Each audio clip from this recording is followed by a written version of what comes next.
ओम शांति।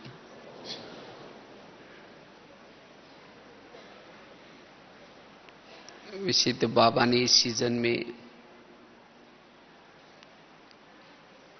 शिवरात्रि में विशेष व्यर्थ से मुक्त समर्थ स्थिति बनाने के लिए कहा हुआ है, क्योंकि जो समर्थ बनेगा व्यर्थों से मुक्त बनेगा। तो इसी के ऊपर हम चर्चा करेंगे, क्योंकि मन के अंदर के व्यर्थ संकल्प आत्मा को देह भान में लाते हैं। जितना मन में व्यर्थ संकल्प करेंगे उतना आत्मा देह भान में आती है। व्यर्थ सोचने से वाणी का बल कम होता है, दृष्टि का बल भी कम होता है, संकल्प का बल भी कम होता है। संकल्प सिद्धि स्वरूप नहीं बनते हैं, बोल में भी कोई ताकत नहीं होती। इसीलिए हमें व्यर्थ से मुक्त बनना है। और जितना व्यर्थ सोचते हैं, निगेटिव सोचते हैं,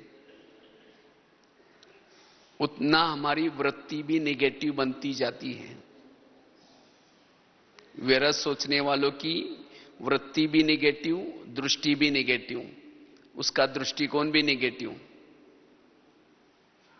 और एक बार अगर हमारी वृत्ति निगेटिव बन गई, दृष्टि निगेटिव बन गई, हमें चारों तरफ समस्या ही समस्या नजर आती है। और ऐसी आत्मा कर्म योगी नहीं बन सकती, अंतर्मुखी नहीं बन सकती। जिसके मन में व्यर्थ विचार चलते हैं, समस्या के विचार चलते हैं, वो कर्म योगी नहीं। इतना ही नहीं, योग में बैठेंगे तो भी वो आत्मचिंतन, परमात्मा चिंतन करने के बजाय, ज्ञान का चिंतन करने के बजाय वो व्यर्थ चिंतन में उलझी रहती है, जिसके कारण वो प्रभु मिलन का आनंद नहीं ले सकती। इसलिए व्यर्थ से मुक्त। व्यर्थ सोचने वाला स्वधर्म में नहीं टिक सकता, सोमानों में नहीं टिक सकता, एकाग्रता का अभ्यास नहीं कर सकता।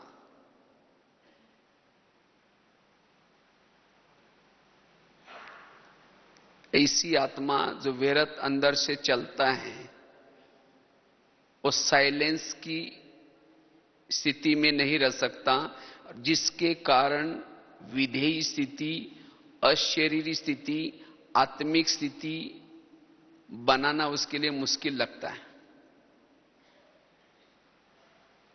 जो व्यर्थ से मुक्त है वही समर्थ है, वही सहनशील है।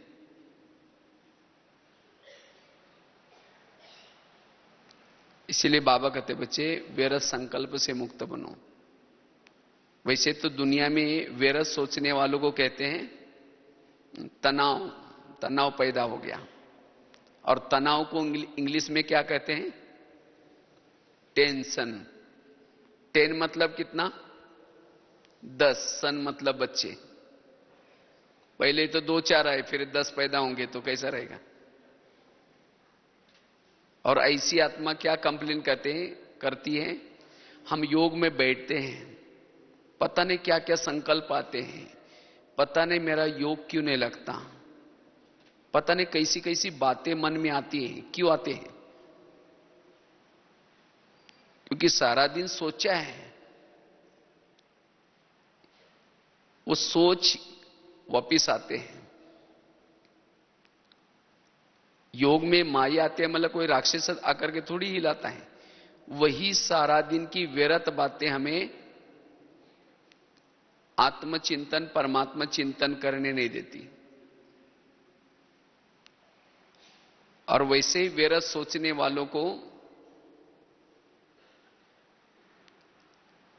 जो वेरस सोचता है, नेगेटिव सोचता है, उसे अनेक प्रकार की मानसिक बीमारियां तो है, लेकिन शरीर की बीमारियां भी होना शुरू हो जाती हैं। क्योंकि वेरस सोचने वालों का दिमाग कैसा रहता है? ठंडा रहेगा या गर्म रहेगा? गर्म रहेगा। इसीलिए कहते हैं ना, जिसका पांव गरम, पेट नरम, दिमाग ठंडा, उस घर में कोई डॉक्टर है उसको मार दो डंडा, वहां डॉक्टर की कोई जरूरत नहीं। लेकिन आजकल उल्टा होता है, पांव ठंडे और दिमाग गर्म रहता है। आज जितनी भी बीमारी है उसका कारण है मूल नेगेटिव सोच। वैसे और भी कोई कारण हो सकते हैं, लेकिन मूल कारण है नेगेटिव सोच। पेट की बीमारी, ईर्ष्या करने वालों को पेट की बीमारी होती है। इसीलिए कहते हैं ना, तुम मेरे को देख करके तुम्हारे पेट में जलन हो रही है क्या? फिर कहेंगे ये तो बहुत अच्छी थी, लेकिन इसीलिए अचानक इसका ऑपरेशन कैसा हो गया? दिखने में तो अच्छी है लेकिन ईर्ष्या करती है। किसी का ब्लड प्रेशर बढ़ता है, बीती हुई बातों को याद करने वालों का ब्लड प्रेशर बढ़ता है। शुगर होती है, दूसरों को अपने कंट्रोल में रखने की कोशिश करेंगे, मैं इसकी सास हूं, मैं इसका पति हूं, लेकिन आजकल कोई किसी की बात ही नहीं मानता है।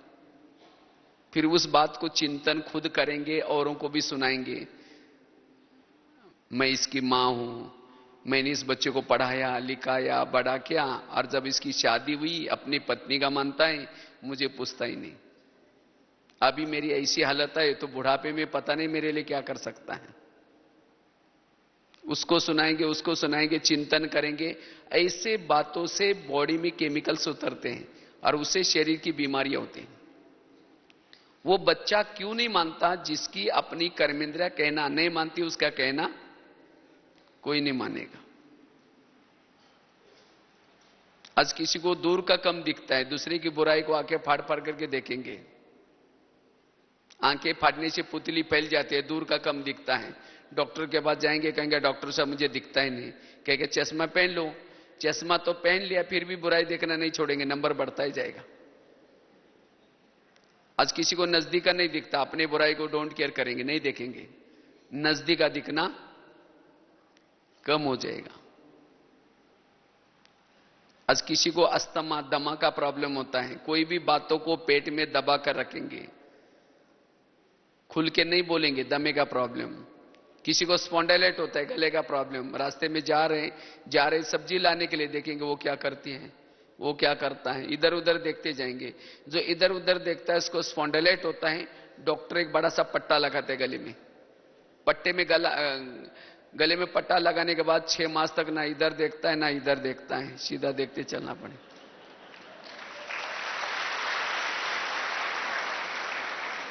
तन बीमार क्यों हुआ? जिसका मन बीमार उसका तन भी बीमार। इसीलिए मन को ठीक रखो।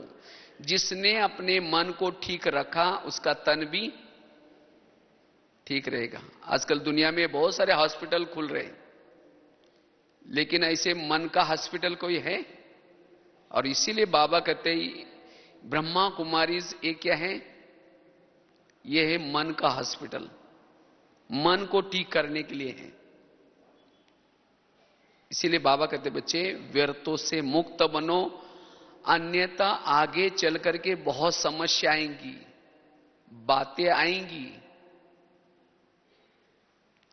अगर आप अपने मन को कंट्रोल नहीं करेंगे, ऐसी बीमारियां पैदा होगी जिसकी कोई दवाई भी नहीं निकलेगी।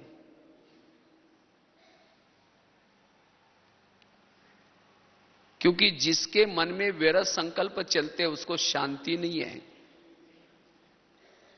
घर में सब कुछ है, एसी है, गाड़ी है, सब कुछ है, लेकिन शांति नहीं है। और ऐसी आत्मा संतुष्ट नहीं रह सकती। जिसके मन में व्यर्थ चलता है वो संतुष्ट नहीं रहेगी, वो खुश नहीं रहेगी। क्योंकि इस सीजन की बाबा की पूरी मुरलियों का निचोड़ है, सदा खुश रहो, सदा संतुष्ट मनी बन करके रहो, बेफिक्र बादशाह बन करके रहो। यही पुरुषार्थ है। क्योंकि इसी पुरुषार्थ से हमारी अशरीरी स्थिति रहेगी। बाकी कोई कठिन पुरुषार्थ नहीं, सदा खुश। और ये व्यर्थ संकल्प हमें खुश रहने नहीं देता, क्योंकि व्यर्थ सोचने वालों की भावनाएं निगेटिव बनी हैं। जिस व्यक्ति ने उसके जीवन में समस्या निर्माण की है, उसके जीवन में विघ्न डाले हैं, उसके प्रति उसका दृष्टिकोण और दृष्टि निगेटिव बनी है। और जिसके कारण कभी रोब आता है, कभी क्रोध आता है। क्रोध भी निगेटिव का रिजल्ट है। जिसके मन में लगातार निगेटिव विचार चले, उसको क्रोध आएगा। और ऐसी आत्मा फिर जिसके प्रति भावनाएं निगेटिव बनी है, उसे किनारा करेंगी, उसे बातें नहीं करेंगी, उसकी महिमा सुन नहीं पाएंगी, जिसको कहते संस्कार नहीं बनते। इसीलिए अब हमें जो कुछ मन में व्यर्थ भरा हुआ है, उसको अभी खत्म करना है। और यही तो बाबा ने शिव जी के ऊपर क्या चढ़ाया, जैसे अग का फूल चढ़ाते हैं, लेकिन सबसे बड़ा अग का फूल है ये व्यर्थ सोच। और तब हम फरिश्ता बनेंगे, जिसके मन में व्यर्थ कुछ भी नहीं है। ऐसी आत्मा संपन्न और संपूर्ण बनती है। लेकिन ये पुरुषार्थ करने के लिए हम क्या करें, क्या करें जो मेरे अंदर व्यर्थ कुछ भी नहीं रहे। उसका पुरुषार्थ है, सबसे पहली बात है समर्थ विचार। समर्थ से ही हम व्यर्थों से मुक्त बन सकते हैं। और समर्थ विचार मिलेंगे कहां से? मुरली से। जितना स्मृति स्वरूप बनेंगे, समर्थ बनेंगे, व्यर्थों से मुक्त बनेंगे। बाबा ने आज तक हमें कितनी सारी स्मृतियां दी है। बच्चे अब घर चलना है, तुम पूर्वज आत्मा हो, तुम कल्प कल्प की विजयी आत्मा हो, तुम भक्तों के इष्ट हो। तो जितना हम स्मृति स्वरूप है, उतना समर्थ है, उतना व्यर्थों से मुक्त है। इतना ही नहीं, रोज की जो मुरली है, अगर इस मुरली का भी चिंतन करते हैं, तब हम व्यर्थों से मुक्त बन सकते हैं। मुरली का एक एक सेंटेंस लाखों करोड़ों का है। जो मुरली नहीं सुनता, वो व्यर्थ चिंतन करता है, व्यर्थ से मुक्त नहीं बनेगा। इसलिए बाबा कहते रोज की मुरली सुनो और सारा दिन उसका चिंतन करो, बार बार स्मृति में लाओ। बाबा ने आज क्या कहा था, बाबा ने आज क्या बोला था। रोज की मुरली, बाबा ने दी हुई स्मृतियां, जितनी स्मृतियों को बार बार मन में दोहराएंगे, समर्थ बनेंगे, व्यर्थों से मुक्त। जैसे बच्चा अगर चाकू के साथ खेलता है, तो मां क्या करते हैं, उसका चाकू खींचेगी, छोड़ेगा नहीं और पकड़ के रख बैठेगा। अगर उस बच्चे से चाकू लेना है, तो मां क्या करते हैं, उसको दूसरा खिलौना देती है। इसी तरह मन से निगेटिव रूपी खिलौना लेना है, तो ये मुरली रूपी पॉजिटिव का खिलौना दो। चाकू लेना है निगेटिव का, तो मुरली रूपी पॉजिटिव का खिलौना दो। समर्थ विचार दो, तब व्यर्थों से मुक्त बनेंगे। और वास्तव में जो मुरली सुनता है, मुरली का चिंतन करता है, उसकी बुद्धि स्वच्छ है। जो रोज की मुरली सुनता है, उसकी बुद्धि स्वच्छ है। और स्वच्छ बुद्धि वाला, उसको किसी के अंदर की कोई कमी कमजोरी दिखाई नहीं पड़ेगी। जिसने सवेरे अमृतवेला का योग किया है, फिर क्लास में आकर के क्लास के पहले थोड़ा सा योग किया है, मुरली अच्छी तरह ध्यान से सुनी है, उसकी बुद्धि क्लीन और क्लियर होती है। उसको व्यर्थ कुछ भी दिखाई नहीं पड़ेगा। लेकिन केवल मुरली सुनते समय नहीं, लेकिन सारा दिन भी उस मुरली का चिंतन करना है। अगर मुरली को भूल गए तो निगेटिव विचारों से बुद्धि अस्वच्छ बनती है, और जिसकी बुद्धि अस्वच्छ है वो योग में भी जब बैठेगा उसको न परमधाम दिखता है न परमात्मा दिखता है, बुद्धि भटकती है। इसलिए सारा दिन अगर मन में पॉजिटिव विचार चलाएंगे तो बुद्धि स्वच्छ रहेगी, क्लियर रहेगी। जो बीच बीच में मुरली को रिवाइज करने से, चिंतन करने से व्यर्थ दिखाई नहीं पड़ेगा। अगर किसी के अंदर कुछ व्यर्थ दिखता भी है, गलती उसकी नहीं है, गलती मेरी है, क्योंकि वो निगेटिविटी मेरे अंदर है। अब जस्ट हमने एक ज्ञानामृत में आर्टिकल लिखा था, उसमें एक बहुत सुंदर एक घटना लिखी थी, आप लोगों ने पढ़ी भी होगी। एक दो माताएं थी, एक माताजी 2 मंजिल पर रहती थी, दूसरी माताजी 1 मंजिल पर रहती थी। 2 मंजिल वाली माताजी रोज अपने घर की खिड़की से पड़ोसनी के छत पर देखती है, तो छत पर कपड़े सुखाए रहते हैं। उसके कपड़े देख करके पति को कहते हैं, इसको कोई अक्ल नहीं है, कितने गंदे कपड़े, कितने मैले कपड़े हैं। पति को कहते जाओ और पूछ के आओ, आखिर वो कौन सा साबुन यूज करते हैं, कौन सा सर्फ यूज करते हैं। तो पति कुछ नहीं बोलता, रोज वो खिड़की से दिखाते और कहते जाओ पूछ के आओ। एक दिन जब वो 2 मंजिल वाली माताजी ने पड़ोसनी के छत पर देखा, उसके कपड़े अच्छे दिखने लगे। फिर पति को बुला करके कहते आज इसको कैसे अक्ल आ गई, आज कितना अच्छा धुलाई किया। कहते जाओ पूछ के आओ। पति धीरे से मुस्कुराता है और कहता है आज सवेरे सवेरे मैंने अपने घर के खिड़की की कांच साफ की है।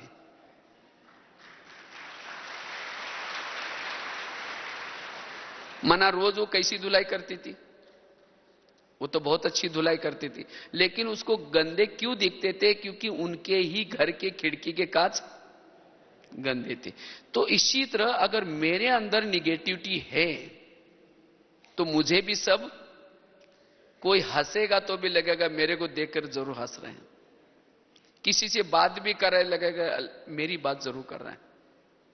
और यही हमारे व्यर्थों का कारण है। शंकाएं, कुशंकाएं, दोनों आपस में बैठे हैं तो लगेगा मेरी बात चल रही है जरूर, और उसके लिए निगेटिव वृत्ति बना दी। इसीलिए बाबा कहते बच्चे अपने खिड़की को रोज क्या करो, और वो कहां साफ होगी, रोज सेंटर पर जाने से, रोज मुरली सुनने से। और केवल मुरली सुनने से नहीं, लेकिन उससे पूर्व थोड़ा सा योग करने से। आजकल कई खिड़कियों पर ऐसे दाग होते हैं जिसके ऊपर केमिकल डाला जाता है। योग करना अर्थात केमिकल डालना, और फिर मुरली सुनना अर्थात उसके ऊपर झाड़ू लगाना या कपड़ा मारना। और बीच बीच में भी हमें उन बातों को याद करके अपनी बुद्धि को स्वच्छ रखना है। दूसरी बात है, व्यर्थों से मुक्त बनने के लिए ड्रामा के ऊपर विश्वास।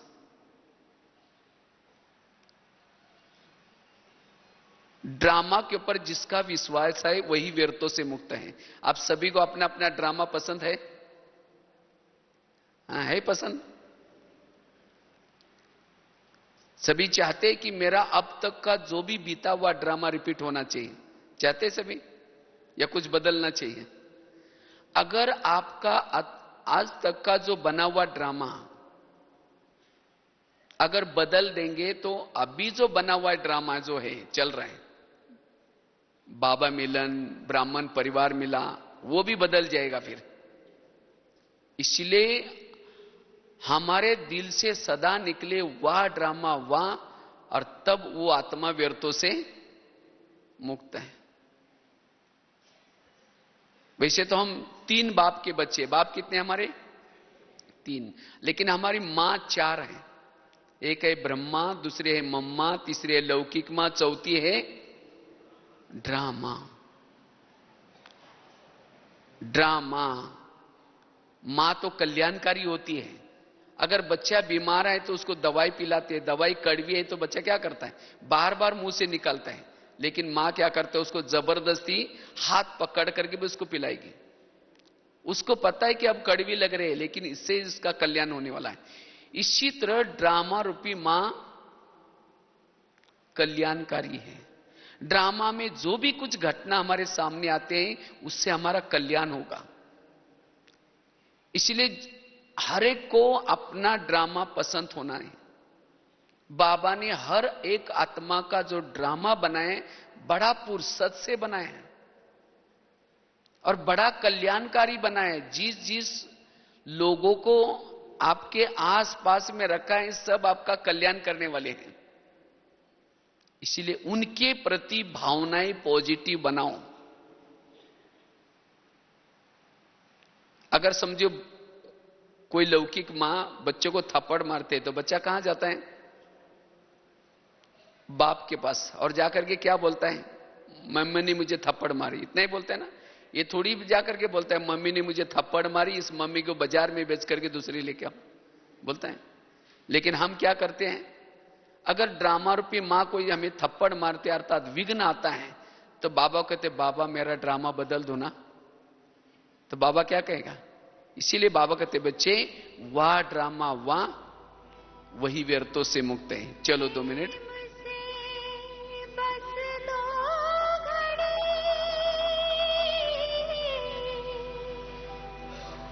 तो बात चल रही थी, हमें सभी को अपना अपना ड्रामा क्या होना है, पसंद होना चाहिए।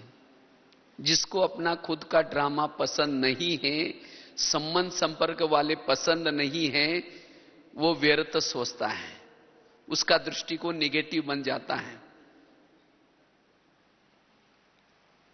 तो इसलिए जो जैसे मेरे संपर्क में लोग हैं वो सब मेरा कल्याणकारी है।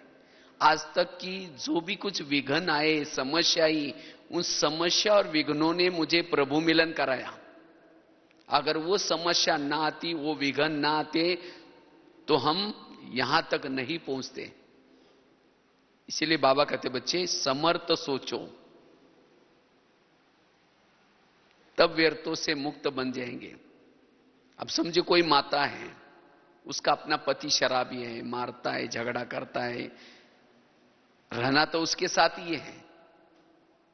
अगर उसके प्रति उसने नेगेटिव भावना बनाए कि ऐसा है वैसा है, सोच सोच करके जब घर में मुरली सुन करके जाएंगी तो जाते ही उसकी शक्ल देखते ही फिर कहेंगे फिर पी के आया, फिर ऐसा करता है, उसके लिए दुआएं नहीं निकलेगी, शुभ भावना नहीं निकलेगी। इसीलिए क्या करे, उसके प्रति पॉजिटिव दृष्टिकोण बनाए। भले वो कुछ भी करता है तो भी हमारी स्थिति अच्छी रहे। और उस माता के लिए तो पति तो बहुत मिले होंगे, सतयुग में मिले होंगे, त्रेता में मिला होगा, द्वापर में भी मिला होगा, अभी भी मिला है। सतयुग का पति तो बहुत अच्छे होंगे, ना कभी शराब पीता था, ना कभी मारता था, ना कभी पीटते होंगे, सोने के महलों में रहते थे, पुष्पक विमान घर में था, बहुत सारी संपत्ति थी, इतना अच्छा पति था। लेकिन क्या उस इतना अच्छा देवता पति के कारण शिव बाबा मिला? और अभी का पति शराबी है, मारता है, पीटता है, लेकिन उसके कारण कौन मिला है?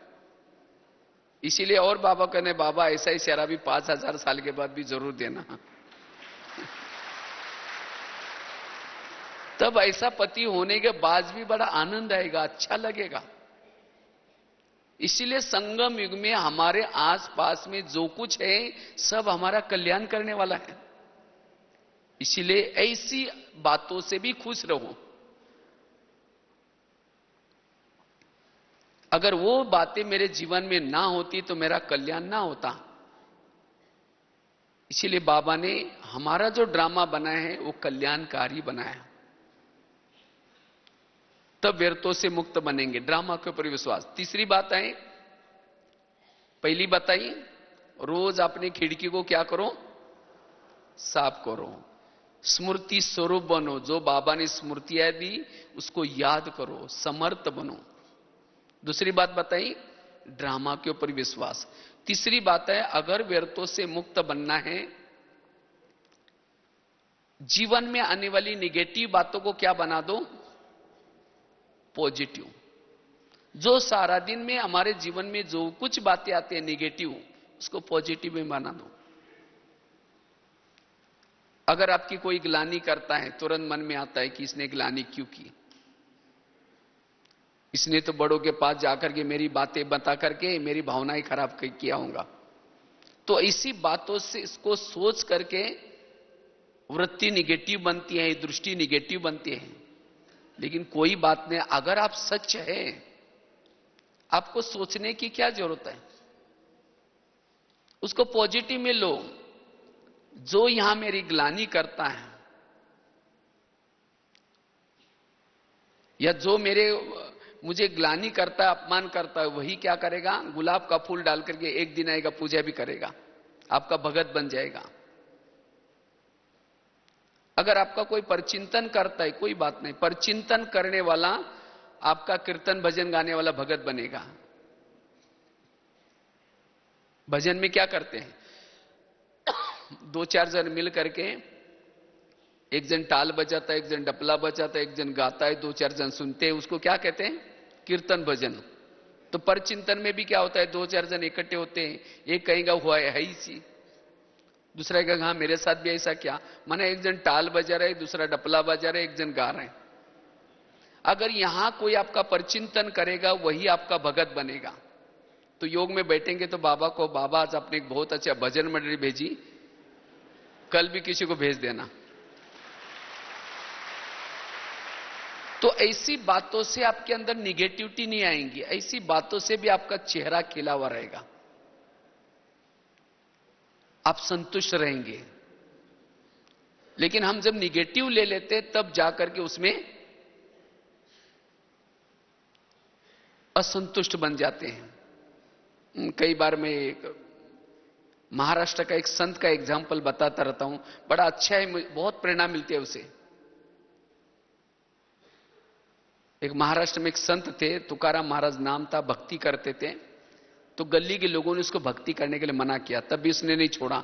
तो एक दिन सभी लोगों ने पकड़ करके उसके गले में सब्जी की माला पहना दी, बैंगन, टमाटर, आलू, मटर, मुंह काला किया, उसके बाल उतार करके हल्दी लगाई और उसको एक गधे पर बिठा करके गली गली में घुमाया।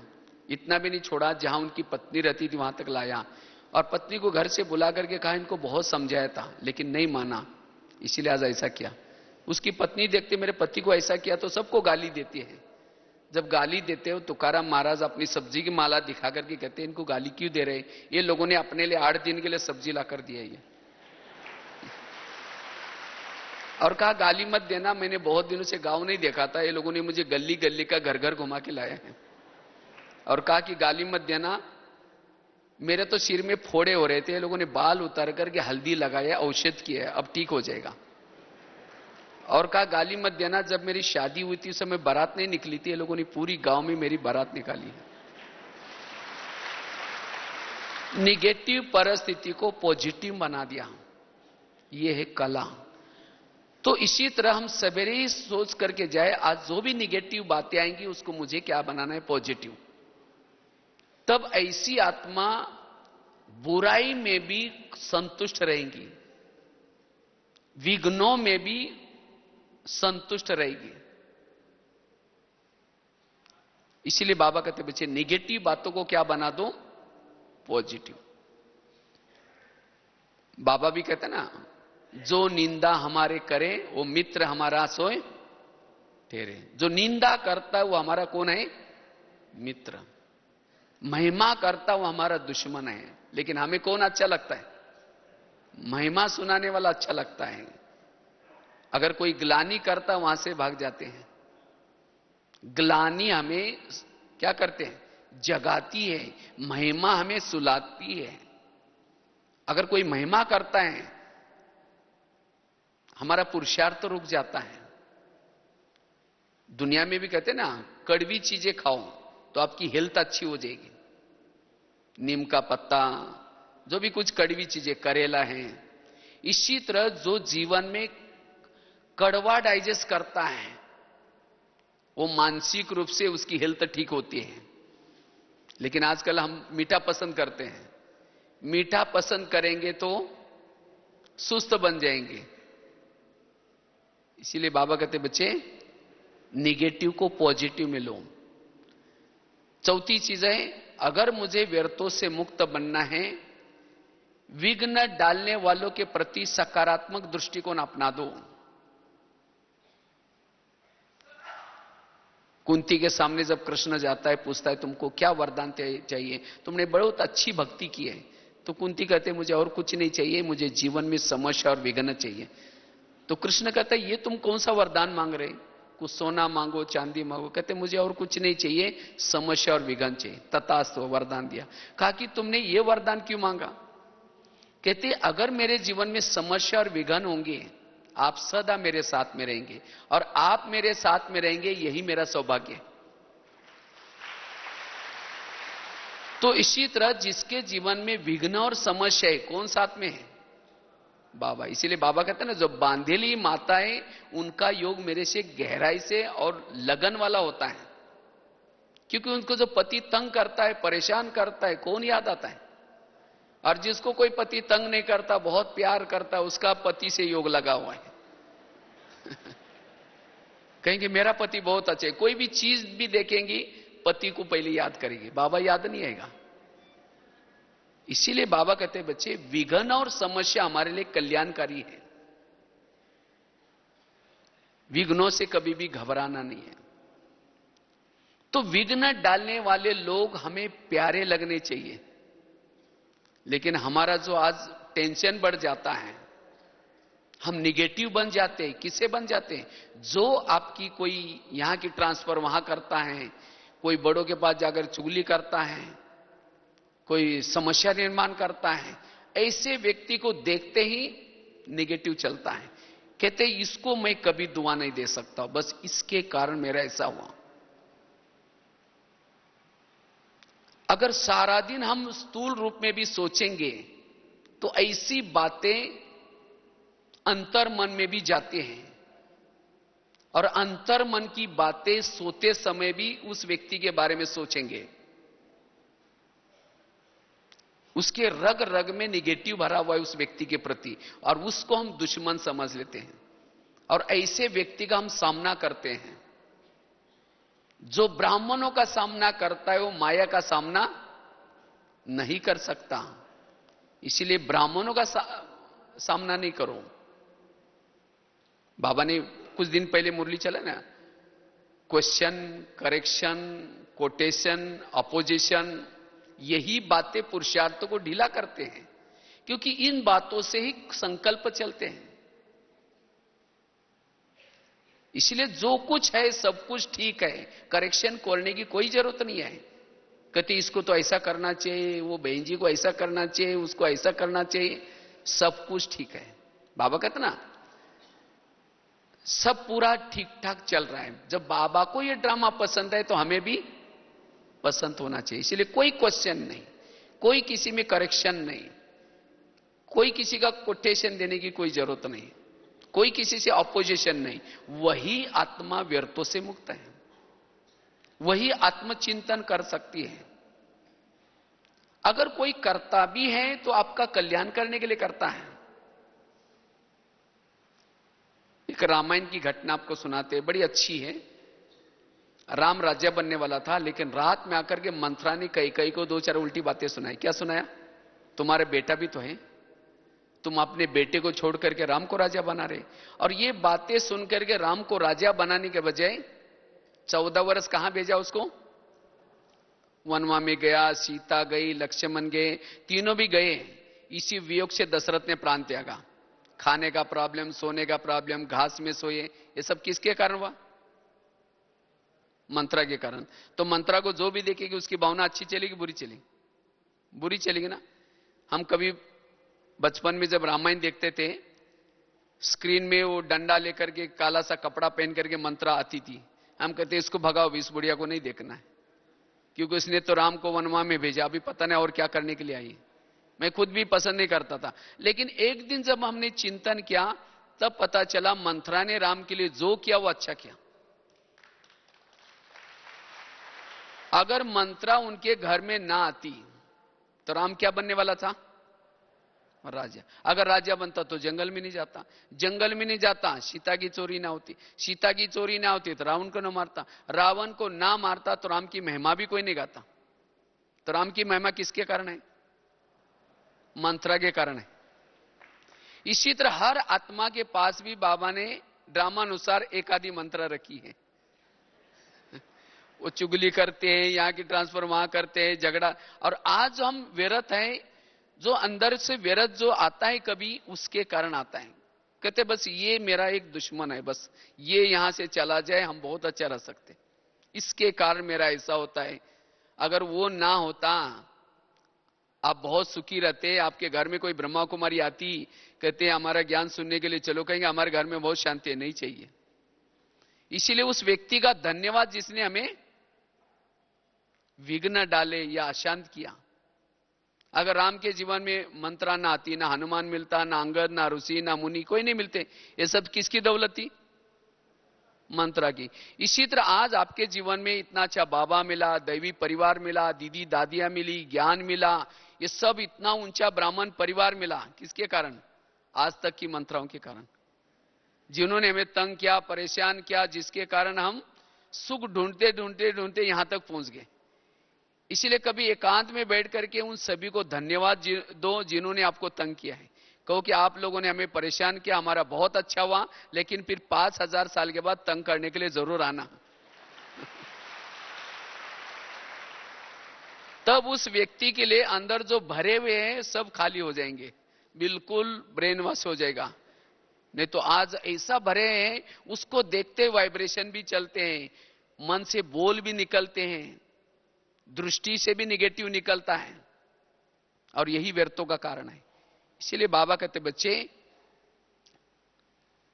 विघ्न डालने वालों के प्रति सकारात्मक दृष्टिकोण बना दो।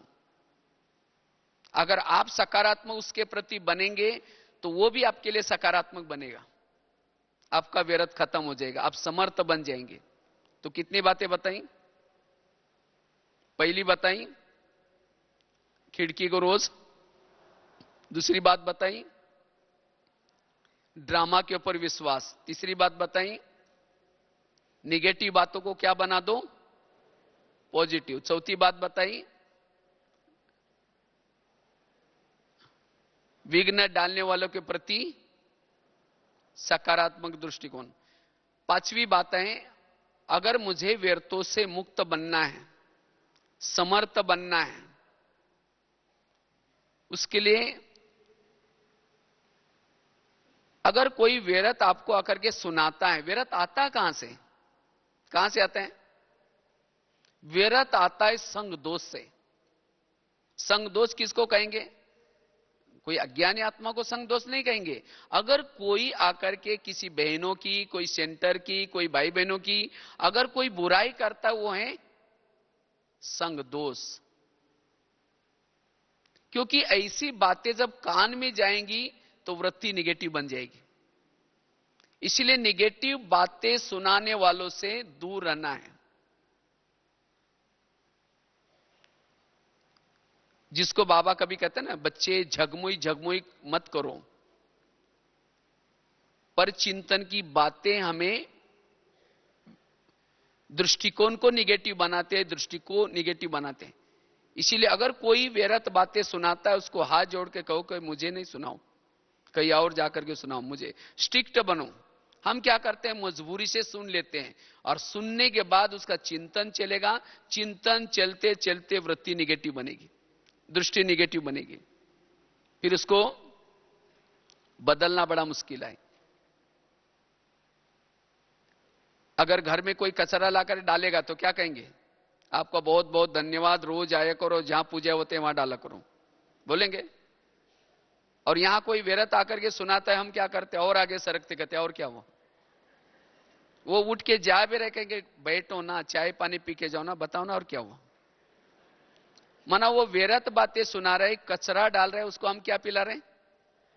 चाय पानी। ये कौन सी समझदारी है? अगर कोई व्यक्ति कुछ चटपटी चीजें खाता है, सड़ा हुआ, तला हुआ, गला हुआ, तो क्या करता है? फिर उसके पेट में डाइजेस्ट नहीं होता, तो वोमिटिंग करता है। और वोमिटिंग कहां की जाते हैं? उल्टी कहां करते हैं? वॉश बेसिन में। वॉश बेसिन में उल्टी करते हैं।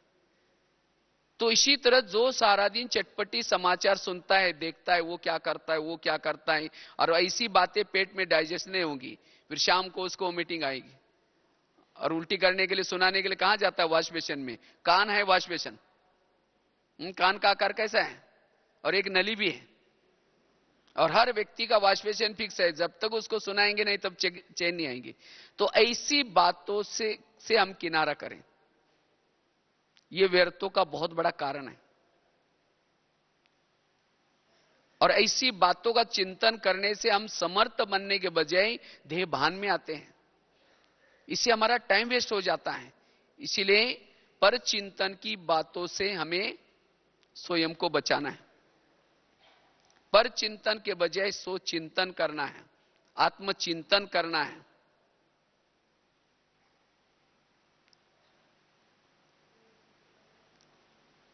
छठी बात है, अगर वैरस से मुक्त बनना है, बाबा ने कहा ना, सेंटर निर्विघ्न बनाओ, जोन अपना निर्विघ्न बनाओ, अपने गृहस्थी को निर्विघ्न बनाओ, स्वयं को भी निर्विघ्न बनाओ। ये विघ्न आता क्यों? आज सेंटर का विघ्न कौन सा है? कहेंगे हम तो बहुत कुछ जानते हैं, बहुत कुछ करना चाहते हैं, लेकिन क्या करें, हमको कोई मौका ही नहीं देता, हमको कोई चांस ही नहीं मिलते। और इसीलिए जो चांस नहीं देते उसके प्रति क्या करेंगे? निगेटिव सोचेंगे। कहेंगे खुद भी नहीं करते हैं, दूसरों को भी करने नहीं देते हैं। हम लोग कई भाई बहने क्वेश्चन पूछते रहते हैं, अरे क्या करें, हमारी स्थिति बिगड़ रही है ऐसे, इसके कारण। क्यों? कोई अगर आपको बड़ा कोई रोकता है तो उसके प्रति निगेटिव चलते हैं, लेकिन नहीं, अगर बड़ा आपको कोई रोकता है जिसको बाबा ने निमित्त बनाया, जरूर उसमें मेरा कुछ कल्याण है, मुझे सोचने की कोई जरूरत नहीं। अगर पतंग कहता है मैं आकाश छूना चाहता हूं, लेकिन क्या करे, इस व्यक्ति ने मेरा धागा पकड़ के रखा है, अगर वो व्यक्ति धागा छोड़ देगा तो पतंग कहां जाएगा? आकाश छूने के लिए जाएगा या धरती पर आएगा और नीचे आएगा? उस व्यक्ति का धन्यवाद जिसने धागा पकड़ कर रखा है। अब तक जितना वो उड़ा है, किसने उड़ाया? उस व्यक्ति ने तो उड़ाया ना। और उस व्यक्ति ने उसका धागा क्यों पकड़ रखा है? क्योंकि वो कई पेड़ में, कई तारों में, कई बिल्डिंग में अटक न जाए, लटक न जाए, इसीलिए पकड़ा हुआ है। तो इसी तरह अगर कोई बड़े आपके लिए कुछ कहते हैं तो क्यों कहते हैं? कहीं अटक न जाए, लटक न जाए। हमारे यहां की कुछ नियम है, मर्यादा है, संयम है, और वो नियम संयम आपको आगे बढ़ाएंगे। अगर आप उसका उल्लंघन करते, इसलिए आपको जरूर रोकेंगे। इसीलिए अगर कोई आपको कुछ कहता है तो उसे हमें क्या करना है? स्वीकार करना है, न कि उनके प्रति नेगेटिव सोचना है। आज तक जितने भी उड़े, किसके कारण उड़े? उनके कारण तो उड़े। इसीलिए बड़ों के प्रति हमारा दिल का रिगार्ड हो, बड़ों के प्रति हमारा विश्वास हो। अगर हमें वो कुछ रोकते हैं, टोकते हैं, तो जरूर उसमें मेरा कुछ कल्याण है। तो आज कभी कभी हमारे मन में जो व्यर्थ आता है, इसका व्यर्थ का ये बहुत बड़ा कारण है। इसलिए हमें कभी भी बड़ों के प्रति हमारे मन में कुछ भी निगेटिव ना हो। सातवीं बात है, आज जो कभी कभी व्यर्थ आता है उसका कारण क्या है? हम जिस लोगों के बीच में संबंध संपर्क में रहते हैं, जो संबंध संपर्क वाले जो लोग हैं, वो लोग कोई आपको देने के लिए आता है, कोई आपसे लेने के लिए, क्योंकि आपका उसके साथ का कोई कार्मिक अकाउंट है। और इसीलिए उस कार्मिक अकाउंट को चुक्त करने के लिए वहां आए हैं आपके पास। कोई बच्चे के रूप में आए हैं, कोई सास के रूप में आए हैं, कोई पति के रूप में आए हैं, कोई पड़ोसी के रूप में आए। लेकिन जब इस कार्मिक अकाउंट को हम भूल जाते हैं, तब कहते हैं ये मैं इसके लिए इतना करता हूं, मैंने इसके लिए ये किया, फिर भी मेरे साथ ये ऐसा क्यों करता है? ये क्यों का कारण है मेरे पिछले जन्मों के हिसाब। क्योंकि टाली कभी एक हाथ से नहीं बजती, टाली के लिए कितना चाहिए? दो हाथ चाहिए। तो इसी तरह आज मेरे जीवन में कोई व्यक्ति प्रॉब्लम्स निर्माण कर रहा है, कोई समस्या निर्माण कर रहा है, और हमें वो समस्या अच्छी नहीं लग रही, क्योंकि हम उसके साथ अभी इस जन्म में तो अच्छा व्यवहार कर रहे हैं, लेकिन फिर भी वो ऐसा क्यों करता है? क्योंकि मैंने भी इसके साथ जरूर ऐसा कभी किया होगा। समझो कोई सास, समझो बहू ज्ञान में चलती है और उसकी सास उसको तंग करते हैं, परेशान करते हैं, और उसको तो बहू के तो निगेटिव संकल्प चलेंगे, मेरे को ज्ञान में आने से रोकती है, मेरे को ऐसी करते हैं, उसको सहन नहीं होगा। अगर वो बहू और सास का पिछले जन्म दिखाए जाए, जो अभी की जो बहू है पिछले जन्म में उसकी कौन थी? सास थी। 4 बजे उसके कमर में लात मारी थी चक्की पीसने के लिए, आटा पीसने के लिए, कई सत्संग में जाने से रोका था, और अब थोड़ी बोलते हैं तो रोना आता है। इसीलिए कहते हैं ना, सास भी कभी बहू थी। तो इसी तरह ये हमारे आपस में कोई ना कोई जन्मों के कार्मिक अकाउंट है। कोई किसी ने राजा बनकर के अपने अंडर में रखा होगा, कभी राजा बनकर के उसने अपने राजा से निकाल दिया होगा, तो यहां भी ऐसे होगा। तो इसीलिए बाबा कहते बच्चे, अगर कुछ ऐसी बातें हैं तो मेरा कोई हिसाब किताब समझ करके ऐसी बातों को हमें चिंतन करने के बजाय उसको भूल जाना है, तब व्यर्थों से मुक्त बनेंगे। इसलिए कर्मों के सिद्धांत को याद रखो। समझो चलते चलते किसी ने गाली दी या अपमान किया, तो क्या सोचो, अच्छा इसका भी बहुत दिन का बाकी था, आज पूरा हो गया। ये नहीं सोची कि उसने क्यों बोला, मेरे को क्यों बोला, ऐसा कैसा बोला। इसीलिए व्यर्थ से मुक्त बनने के लिए कार्मिक अकाउंट को याद रखना है। मेरे हिसाब किताब है और इस हिसाब किताब को मुझे चुक्त करना है। चुक्त करने के 3 तरीके बाबा ने सुनाया। अगर आप खूब योग लगाते हैं, ऐसे हिसाब आएंगे नहीं सामने। अगर योग नहीं लगाएंगे तो सहन करना पड़ेगा। अगर सहन नहीं करेंगे तो फिर ड्रामा में विनाश भी रखा हुआ है। विनाश किसी लिए रखा है? आपस के हिसाब किताब चुक्त। तो अच्छा है ना, योग लगा करके चुक्त करो या सहन करके चुक्त करो। तो ऐसे अगर हम व्यर्थों से मुक्त बनेंगे तब हमारे अंदर सहन शक्ति आएगी, और जिसके पास सहन शक्ति आई उसके साथ और भी शक्ति आएगी। जिसका व्यर्थ खत्म हो गया वो स्वधर्म में टिक सकता है, वो आत्म स्थिति का अनुभव कर सकता है, आत्मा का अनुभव कर सकता है। ये आत्मा का अनुभव क्यों नहीं होता? क्योंकि सारा दिन लगातार मेरे अगर लीकेज हो रहे हैं, निगेटिव सोच चल रहे हैं, उसकी शक्तियां नष्ट हो रहे हैं, वो आत्मा का अनुभव नहीं कर सकता। आत्मा क्या चीज है? जिसके संकल्प कम चलते हैं, पॉजिटिव चलते हैं, उसकी ऊर्जा बचते, उसी ऊर्जा का नाम है आत्मा। तो इसीलिए अगर मुझे अशरीरी बनना है, विधेयी स्थिति का अनुभव करना है, इसलिए मुझे व्यर्थ से मुक्त बनने की आवश्यकता है। और इसीलिए खास बाबा ने इसी सीजन में, खास तो शिवरात्रि में, और इसी सीजन की टोटल मुरलियां व्यर्थ से मुक्त बनो। और ऐसे जब व्यर्थ से मुक्त बनेंगे, अगर मेरे वृत्ति में किसी के प्रति निगेटिव कुछ भी नहीं, तब हम हल्के बनेंगे, फरिश्ता बनेंगे। जो बातें मुझे समर्थ बनाती हैं, उन बातों का पुरुषार्थ करो। अमृत वाला योग करने से समर्थ